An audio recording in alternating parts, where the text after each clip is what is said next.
Buen día a todos. Siguiendo con las clases del módulo 2, hoy vamos a hablar todo lo relacionado a los tumores del páncreas. Hablando un poco de la anatomía del páncreas, sabemos que es un órgano ubicado en la cavidad retroperitoneal y que es una glándula mixta que tiene una función exócrina y una función endocrina. Tiene una longitud de aproximadamente 15 a 20 centímetros y un peso entre 40 a 85 gramos. Y está dividido en lóbulos o segmentos como la cabeza, el cuerpo y la cola. Hablando del páncreas endocrino, sabemos que su unidad glandular funcional son los islotes de Langerhans, que están en un número aproximadamente de 1 millón distribuido en toda la glándula. Hablando ya sobre los tumores del páncreas endocrino, podemos decir que estos tumores son relativamente raros, pero a su vez se reconocen con una cierta frecuencia como para que podamos encontrar en nuestra práctica diaria. Las células del páncreas endocrino o células de los islotes proceden a su vez de las células de la cresta neural. Esto es muy importante conocer porque estas células dan origen también a tumores en varios otros sitios y así aparecen los que se llaman los síndromes de neoplasia endocrina múltiple, el MEN. Y el síndrome MEN1 incluye los tumores de la hipófisis, hiperplasia paratiroidea y tumoraciones pancreáticas. Algunas neoplasias pancreáticas endócrinas son funcionales y secretan productos peptídicos que inducen cuadros clínicos de interés, que ya vamos a estar analizando. Las neoplasias del páncreas endocrino que no se acompañan de concentraciones excesivas de hormonas o de un síndrome clínico identificable se consideran como afuncionales. El grado de malignidad suele determinarse por la presencia de invasión local del tumor y por la presencia o infiltración de los ganglios linfáticos o metástasis hepática. La mayor parte de los tumores pancreáticos endocrinos, también llamados tumores neuroendocrinos pancreáticos, son malignos porque tienen una capacidad para el crecimiento en forma descontrolada y por lo general dan metástasis. Los tumores endocrinos del páncreas que más frecuentemente vamos a encontrar es el insulinoma, el gastrinoma, el tumor que secreta polipéptido intestinal vasoactivo, que se le llama también lipoma, el glucagonoma y la somatostatinoma. Nosotros en esta clase lo que vamos a hablar es solamente sobre el insulinoma y el gastrinoma, que son los dos principales. Con respecto al insulinoma, podemos decir que son las neoplasias endócrinas del páncreas más comunes. A diferencia de la mayor parte de los tumores pancreáticos endocrinos, el 90% de los insulinomas son benignos y solitarios, y solamente un 10% se considera que puede ser maligno. Se presenta normalmente como un síndrome clínico típico, conocido como la triada de Whipple, que consiste en una hipoglicemia en ayuno que es sintomática, una concentración sérica comprobada de glucosa menor a 50 miligramos por 100 ml y alivio de los síntomas con la administración de glucosa. Esto es conocido clínicamente como la triada de Whipple, que es muy característico de los insulinomas. Con frecuencia, los individuos presentan un episodio de síncope profundo o síntomas menos graves que se resuelven con la ingestión frecuente de alimentos. Todo esto debido a la hipoglicemia. Los síntomas frecuentes incluyen palpitaciones, temblores, diaforesis, confusión u obnubilación y convulsiones. Es factible que los familiares informen que el paciente además experimentó un cambio de su personalidad. Los estudios de laboratorio revelan evidentemente que hay una hipoglicemia, que como dijimos es la causa de todos los síntomas que presenta el paciente. La concentración sérica de insulina está muy elevada y también las concentraciones de péptido C pueden estar elevadas. El diagnóstico puede identificarse con un ayuno vigilado en el que se obtengan muestras sanguíneas cada 4 a 6 horas para medir la glucosa e insulina hasta que el paciente presente síntomas. Lógicamente, al realizar esta prueba es muy riesgosa y tiene que ser estrictamente bajo supervisión médica y en un hospital. Ahora, ¿cuáles son los métodos auxiliares de diagnóstico por imágenes que podemos utilizar para estos tipos de tumores? Y normalmente lo que más utilidad tiene son la tomografía computarizada, que tiene que ser con contraste, y la ecografía endoscópica. Aquí a la derecha vemos una imagen de una tomografía con una gran tumoración en proyección en la cabeza del páncreas. Esta imagen es muy característica, por ejemplo, de una tomografía, como se puede apreciar. Y pocas veces se requiere la realización de una angiografía visceral con muestreo venoso para situar con precisión el tumor, cuando muchas veces no se puede localizar exactamente. Los insulinomas se distribuyen de manera uniforme en la totalidad de la cabeza, el cuerpo y la cola del páncreas. ¿Y cuál es el tratamiento que se le puede realizar a un paciente que es portador de un insulinoma? Y el tratamiento que se tiene que realizar realmente es la cirugía, es la resección. Si está bien localizado la tumoración y no compromete normalmente el conducto de Wilson, se puede hacer simplemente una enucleación, que consiste en rodear el tumor y sacar solamente esa porción que corresponde al tumor. Pero cuando este insulinoma, el tumor, ya afecta el conducto pancreático y cuando son tumores mayores a 2 centímetros, muchas veces esta enucleación ya va a ser insuficiente, va a ser imposible realizar. Entonces se tendría que hacer ya una pancreatectomía corporocaudal o directamente una duodenopancreatectomía, que es la cirugía de Whipple, que vamos a ver más adelante. El otro tumor endocrino del páncreas del cual vamos a hablar es el gastrinoma. El síndrome de Zollinger-Ellison es causado por un gastrinoma, que es un tumor endocrino que secreta la gastrina, con hipersecreción de ácido y ulceración péptica resultantes. Muchos pacientes con síndrome de Zollinger-Ellison tienen dolor en el abdomen, enfermedad ulcerosa péptica y una esofagitis grave.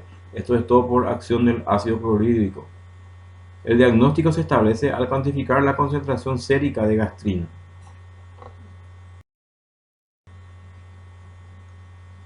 El 70 a 90% de los gastrinomas se ubica normalmente en un área anatómica que se conoce como el triángulo de Passaro, que es un triángulo propiamente dicho, cuyos puntos se localizan en la unión del conducto cístico con el colédoco, la segunda y tercera porciones del duodeno y el cuello y cuerpo del páncreas.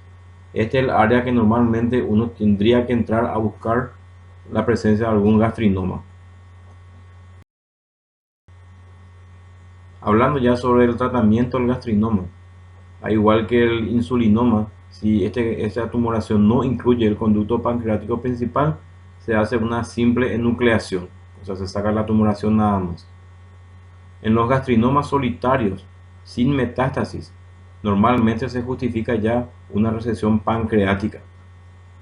Dependiendo de la localización, se va a hacer una pancreatectomía corporocaudal o una duodenopancreatectomía. Pero cuando se identifica una enfermedad no susceptible de resección o normalmente es difícil localizar el gastrinoma, cosa que es muy frecuente en la práctica diaria, normalmente lo que se puede hacer es una vagotomía muy selectiva. Esto es para tratar de, por otro mecanismo, de disminuir por lo menos la secreción ácida del estómago, cosa que es estimulada por la secreción de gastrina. Entonces, como no se puede localizar esta tumoración, por lo menos intentamos otro mecanismo de abolición, por ejemplo, de la secreción ácida del estómago. Bueno, ahora vamos a hablar de lo que es el páncreas exócrino. Y realmente esta función exócrina es la función principal del páncreas en un 80-85%. La unidad glandular exócrina está dada por el acino, que está compuesto por las células acinares y por las células centroacinares. Realmente la mayoría de los cánceres de páncreas son tumores exócrinos. Se desarrollan a partir de las células ductales y acinosas principalmente. Tiene el peor pronóstico de todos los tumores malignos conocidos, con una tasa de supervivencia a 5 años de solo un 6%. El cáncer pancreático es más frecuente en los ancianos, la mayoría de los pacientes tienen por lo general mayor a 60 años de edad. Este tumor es más frecuente en personas de raza negra y un poco más frecuente en varones que en mujeres. Y el riesgo de desarrollar cáncer pancreático es 2 o 3 veces mayor si uno de los padres o hermanos ya tuvo la enfermedad. ¿Cuáles son los factores de riesgo que una persona puede tener para desarrollar un cáncer de páncreas? Y estos son la obesidad, la diabetes mellitus, el tabaquismo, la pancreatitis crónica y las dietas ricas en grasas y bajas en fibras, frutas y verduras. Estos son los más conocidos y los que están mundialmente aceptados. Lógicamente también depende mucho la parte genética de cada paciente. Aquí les muestro la clasificación de la Organización Mundial de la Salud de los tumores primarios del páncreas exócrino. Y estos pueden ser tumores benignos, los tumores borderline o limítrofes también como se le llama, y los tumores malignos. Dentro de los benignos tenemos por ejemplo el cistadenoma seroso, al cistadenoma mucinoso, al adenoma papilar mucinoso intraductal y al teratoma quístico maduro. Dentro de los tumores borderline tenemos los tumores quístico mucinoso con displasia moderada, el tumor papilar mucinoso intraductal con displasia moderada, el tumor pseudopapilar sólido. Y dentro de los tumores malignos tenemos al adenocarcinoma ductal, al citoadenocarcinoma seroso o mucinoso y al tumor papilar mucinoso intraductal. Esto es para tener conocimiento de todos los tumores que pueden asentar en el páncreas. Pero básicamente al hablar del cáncer de páncreas nosotros nos vamos a estar refiriendo al adenocarcinoma ductal, que es el más frecuente. Como habíamos dicho, el páncreas tiene tres porciones, que es la cabeza, el cuerpo y la cola. Y normalmente estos adenocarcinomas ductales asientan en un 66% a nivel de la cabeza o del proceso uncinado del páncreas, en un 15% a nivel del cuerpo, un 10% a nivel de la cola del páncreas y en un 9% aproximadamente tienen una invasión difusa de toda la glándula. ¿Cómo es el cuadro clínico de un paciente que está con un cáncer de páncreas? Lógicamente el cuadro clínico va a depender de la localización del tumor, si está normalmente localizado a nivel de la cabeza del páncreas, del cuerpo o de la cola. Esos tumores que están localizados a nivel de la cabeza del páncreas son los que cursan normalmente con ictericia por comprometimiento de la porción intrapancreática del colédoco. Y la semiología de esta ictericia es muy característica porque suele ser una ictericia de inicio insidioso que es progresivo con el tiempo y que se acompaña de coluria a colia, lo que nos indicaría que estamos frente a un síndrome coledociano. También se puede acompañar de prurito, esto es debido a la ictericia bastante importante, donde se depositan las sales biliares en el tejido celular subcutáneo, y eso es lo que produce el prurito en el paciente. Y la presencia de este síntoma es muy característico de un proceso neoplásico. Y al examen físico del abdomen podemos encontrar el signo clásico de los tumores de cabeza de páncreas, que es el signo de Courvoisier-Terrier. En esta imagen que vemos aquí a la derecha se ve a un paciente. En este caso ya prácticamente se ve luego la vesícula. Si se fijan ahí en el hipocondrio derecho, esa tumoración redondeada que se ve, eso corresponde a la vesícula. ¿Y cómo decimos que es un signo de Courvoisier-Terrier? Porque palpamos esa tumoración y su característica principal es que no duele, o sea, es una tumoración indolora, que tiene movilidad respiratoria y eso nos indica que es lo que estamos tocando es la vesícula. Pero su característica principal que es una vesícula distendida pero sin dolor. Porque si era una colecitis aguda, por ejemplo, eso iba a estar muy dolorosa y va a tener defensa y irritación peritoneal. Ahora, si tenemos, por ejemplo, un paciente que está con un tumor a nivel del cuerpo o cola de páncreas, normalmente el síntoma principal suele ser el dolor y la tumoración palpable. El dolor básicamente por la invasión del plexo celíaco.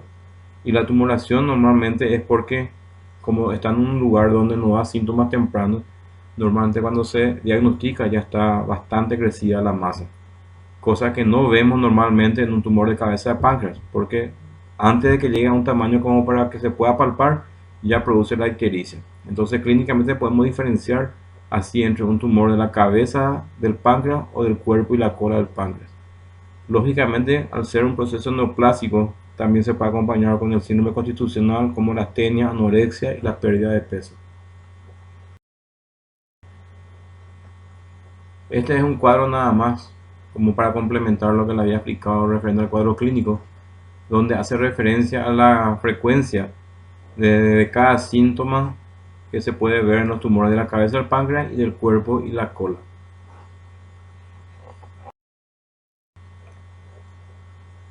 Después de haberle hecho una historia clínica bastante minuciosa a este paciente, lógicamente para confirmar nuestra sospecha diagnóstica tenemos que recurrir a los métodos auxiliares de diagnóstico y siempre siguiendo en el orden de complejidad, empezando con el laboratorio. Después se le puede pedir una ecografía abdominal, la tomografía abdominal con contraste endovenoso, colangioresonancia, econdoscopía o una colangiopancreatografía retrógrada endoscópica. Estos son todos los métodos auxiliares que de repente podemos utilizar para estudiarlo a un paciente con cáncer de páncreas. En relación al laboratorio, lo que vamos a encontrar principalmente es el perfil hepático, que va a estar alterado. Y ahí vamos a ver que hay una hiperbilirrubinemia que es a expensa de la bilirrubina directa.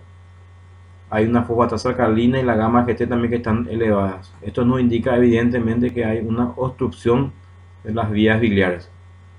A nivel de la orina simple y sedimentos podemos encontrar la presencia de urobilinógeno, cosa que nos estaría confirmando que el paciente está con coluria y que es un cuadro obstructivo.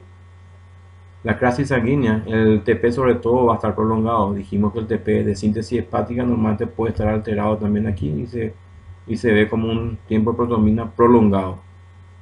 Y también son importantes solicitarle a estos pacientes los marcadores tumorales. Sobre todo, esto nos va a servir para un seguimiento posterior a estos pacientes una vez que le hagamos un tratamiento. Y el marcador tumoral un poco más específico para el cáncer de páncreas es el CA19-9, que normalmente suele estar elevado. Siguiendo con los métodos auxiliares de diagnóstico para estudiar a un paciente con cáncer de páncreas, ahora vamos a hablar de los métodos que son por imágenes. Y en primer lugar siempre tenemos que pedir una ecografía abdominal, justamente por el tema de costo-beneficio y riesgo-beneficio. Ahora, la ecografía abdominal tenemos que saber que no es tan buena para evaluar el páncreas, porque dijimos que el páncreas está en una posición retroperitoneal y tenemos todas las asas intestinales interpuestas por delante. Entonces, más bien, la ecografía abdominal lo que nos va a aportar y nos va a dar son datos indirectos más bien que los directos. En algunos casos, cuando el paciente está realmente bien preparado, con medicamentos para evitar los gases y todo eso, se puede de repente localizar presencia de pequeñas tumoraciones a nivel del páncreas. Pero los datos principales que nos van a aportar la ecografía, como les dije, son datos indirectos. ¿Y en qué consisten estos datos? Va a ver, por ejemplo, si es un tumor de la cabeza del páncreas, va a haber una dilatación importante de todas las vías biliares intra y extrahepáticas. Y podemos confirmarlo que si en el examen físico encontramos el signo Courvoisier, con la ecografía vamos a encontrar una vesícula que está distendida, pero está con las paredes delgadas y que no tiene signos ecográficos de una colecistitis aguda. Estos datos son muy importantes para sospechar que este paciente esté teniendo un tumor a nivel de la cabeza del páncreas.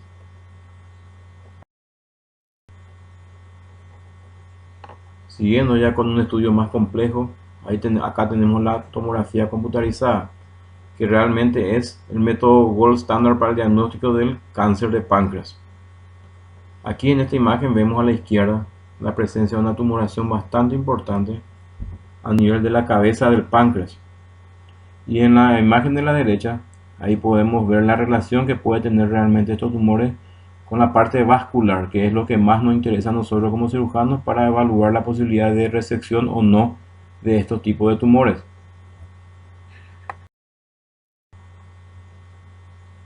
Otro estudio que se le puede pedir para estudiar a un paciente con cáncer de páncreas es la colangioresonancia. Y estas son las imágenes que nos dan la misma. Pero la importancia y el valor de este estudio básicamente es para hacer diagnósticos diferenciales con los tumores del páncreas. Por ejemplo, dijimos que la colangioresonancia es un método muy bueno para evaluar todas las vías biliares. Y en este caso, por ejemplo, vemos la imagen de un paciente que está con un colangiocarcinoma a nivel del colédoco distal, cosa que es un diagnóstico diferencial muy importante del tumor de cabeza de páncreas. También podemos ver, con este estudio, podemos ver, por ejemplo, un tumor de Klatskin, que clínicamente muchas veces es imposible de diferenciar de un tumor de cabeza de páncreas. a no ser que encontremos el signo Courvoisier, que dijimos que es muy característico de los tumores de la cabeza del páncreas. Pero la colágeno resonancia nos permite evaluar muy bien las vías biliares, así que es un estudio bastante importante que tenemos que pedir a estos tipos de pacientes. Después tenemos también lo que es la econdoscopía, que yo les había comentado que es un estudio que de a poco está entrando en nuestro país.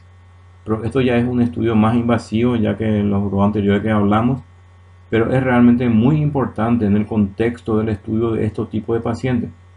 Y la importancia real de este procedimiento es que prácticamente es la única forma que uno puede acceder a nivel de la cabeza del páncreas para poder tomar alguna biopsia por punción, cosas que con ningún otro método no se puede realizar. Entonces de ahí la importancia, muchas veces cuando no es muy característico la imagen que podemos ver en la tomografía a nivel del páncreas, la cabeza del páncreas, y sospechamos que realmente puede ser un tumor, entonces le podemos solicitar una econdoscopía para una mejor visión de esa zona y poder tener también la posibilidad de hacer una punción para una biopsia. Entonces lo que nos estaría confirmando histológicamente si es o no es un tumor.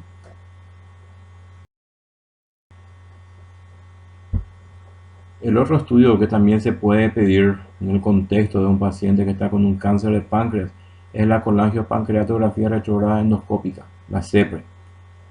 Pero básicamente este estudio nosotros nos limitamos a este tipo de pacientes, ya como para tratar de hacer un tratamiento paliativo, que vamos a hablar un poco más adelante. En este caso, en esta imagen que vemos a la izquierda, se puede ver un carcinoma de páncreas. Eso es porque hay una estrechez a nivel de la porción intrapancreática del colédoco, y eso es lo que produce una dilatación de todas las vías biliares proximales a la misma. Y en la segunda imagen a la derecha ya podemos ver cómo se recolocó una endoprótesis a través de la CEPRE. Esa endoprótesis atraviesa el tumor y de esa manera se permite el drenaje de las vías biliares. Y ahí en la imagen de arriba se puede ver cómo la punta de esta endoprótesis llega a la luz de la segunda porción del duodeno. Entonces esta endoprótesis atraviesa el tumor y es una forma de drenar esa vía biliar.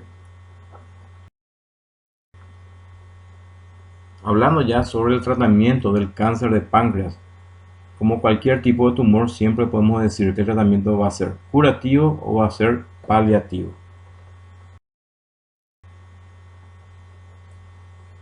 ¿Y cuál es el tratamiento realmente que puede ser curativo en un paciente con cáncer de páncreas? Y el único tratamiento aceptado mundialmente realmente que puede ser curativo es la resección quirúrgica del tumor. Que si ese tumor está localizado en la cabeza del páncreas, se realiza la cirugía de Whipple, que es la duodenopancreatectomía cefálica. Y si ese tumor está localizado en el cuerpo y cola de páncreas, se hace una pancreatectomía distal. Estos son las únicas opciones terapéuticas que tenemos para tratar de curar a un paciente con cáncer de páncreas. Ahora, si está en un estadio avanzado, ya tenemos que hacer un tratamiento paliativo. Y ahí van a entrar procedimientos endoscópicos, cirugías de derivación del tránsito digestivo y de las vías biliares, la quimioterapia y la radioterapia. ¿De qué va a depender que un paciente pueda ser sometido a un tratamiento curativo o a un tratamiento paliativo? Lógicamente, la estadificación. Nosotros, cuando es el momento que hacemos el diagnóstico de un cáncer, de un tumor, en ningún momento podemos hablar de tratamiento, sino estadificamos primeramente al paciente. Y este es un cuadro donde vemos de cómo se estadifica a un paciente con tumor de páncreas.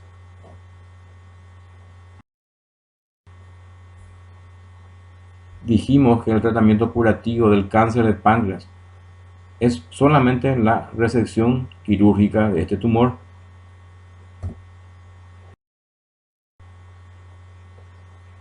En la mayoría de los casos, el cáncer de páncreas se encuentra en la cabeza del páncreas, dijimos en mayor porcentaje, pero también puede estar localizado en el cuerpo y en la cola.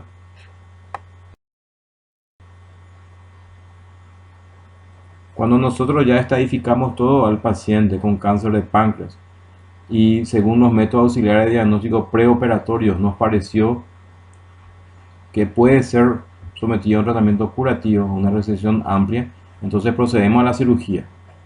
Pero dentro, lógicamente, de la cirugía se hace una exploración bien minuciosa de toda la tumoración y ahí realmente se decide si se puede o no se puede resecar ese tumor.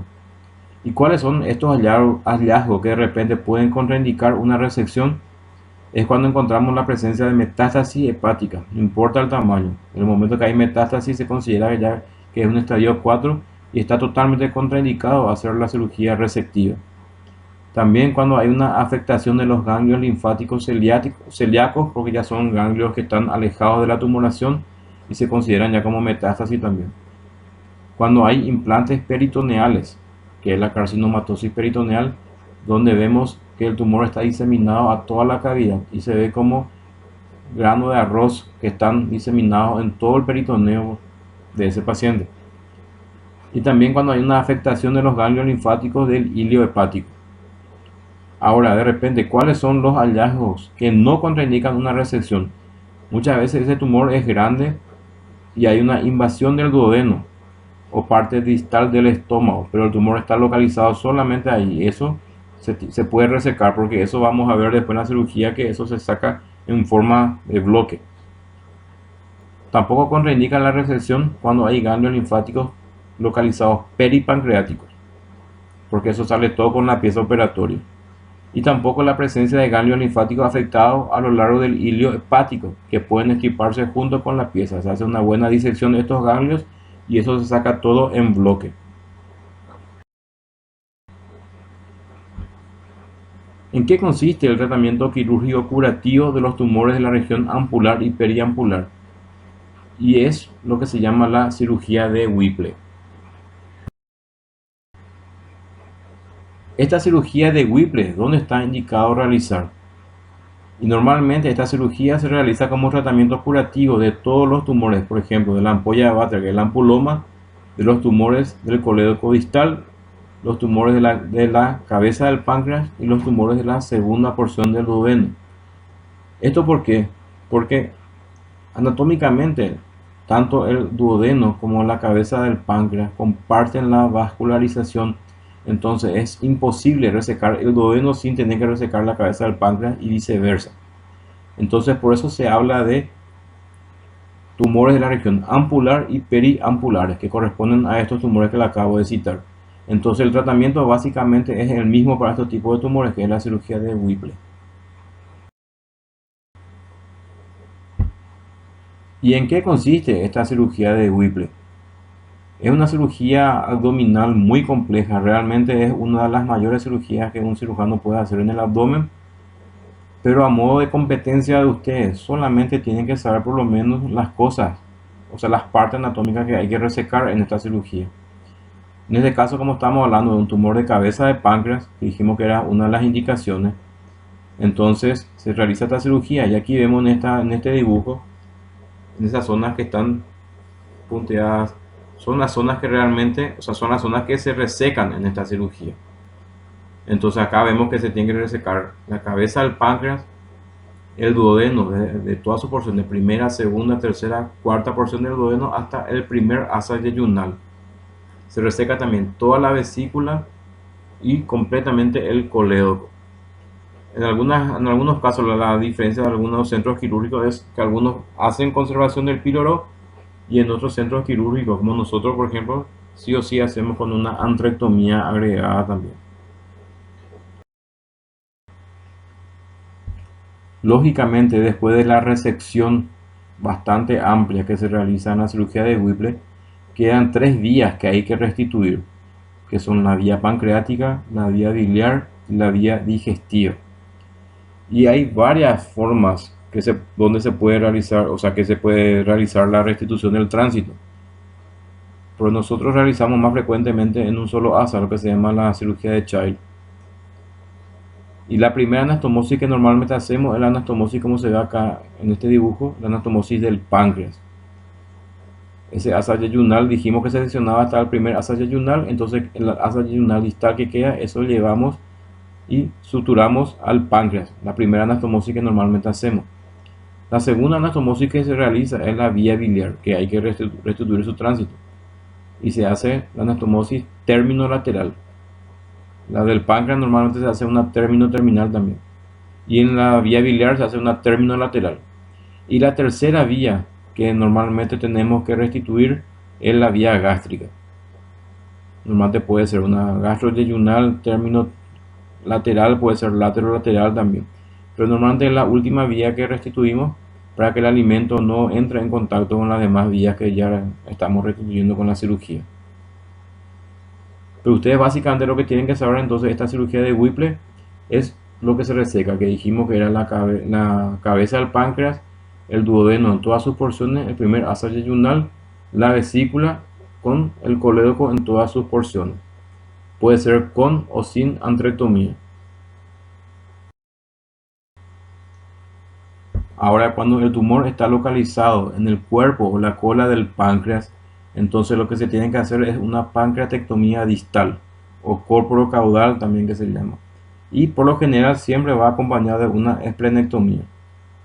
Y se mantiene la cabeza del páncreas, que dijimos que tiene una, o sea, que comparte la vascularización con el duodeno, entonces queda ahí en su lugar.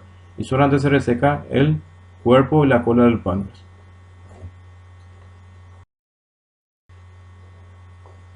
¿Y qué pasa con aquellos pacientes que tienen un cáncer de páncreas y ya está en un estadio bastante avanzado? Tenemos que ofrecerle algún tipo de tratamiento a estos pacientes para tratar de mejorar su calidad de vida. ¿Y cuáles son las cosas, los síntomas que hay que tratar de paliar en estos pacientes? Y básicamente son tres cosas: el dolor, la ictericia y la presencia de una obstrucción duodenal, lo que le va a imposibilitar al paciente poder ingerir alimentos por vía oral. En muy pocos casos podemos encontrar tumores múltiples del páncreas, o sea que están localizados a nivel de la cabeza, el cuerpo o la cola. Entonces no se puede realizar la cirugía de Whipple nada más, ni una pancreatectomía corporo-caudal. En estos casos, entonces, si queremos realizar un tratamiento curativo, si tenemos ausencia de metástasis, ascitis o cualquier otra cosa que nos puede indicar un estadio avanzado, entonces la única opción que tenemos es hacerle una pancreatectomía total.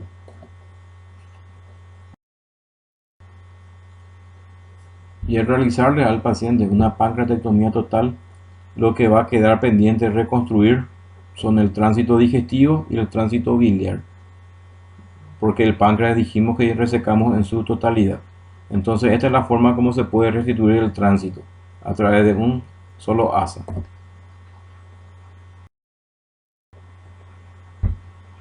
Lógicamente, una vez que tengamos ya la pieza operatoria de la cirugía, de la resección, eso se va a anatomía patológica y se estudia profundamente, y ahí realmente se puede determinar el estadio final de la enfermedad de este paciente.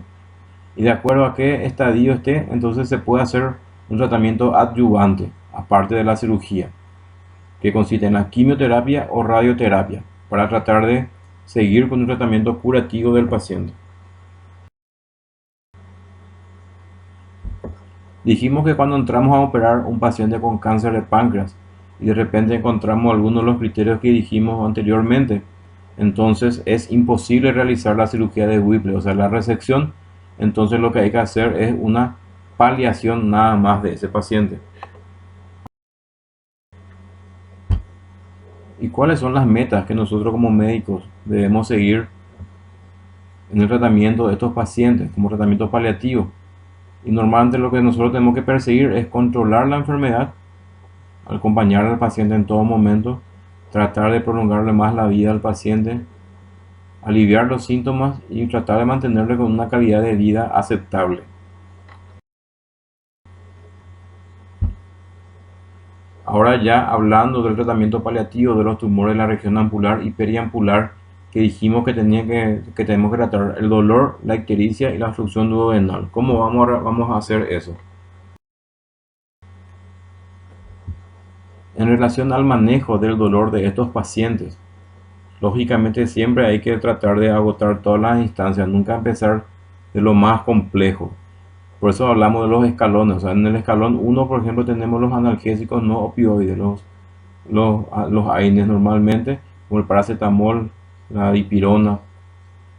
En un segundo escalón o un segundo peldaño tenemos los opioides débiles, como la codeína, el tramadol, En un tercer escalón ya tenemos la morfina, la oxicodona, metadona, fentanilo, que normalmente se usa como forma de parches, la buprenorfina, pero básicamente acá lo que más utilizamos es la morfina y el fentanilo en esta fase.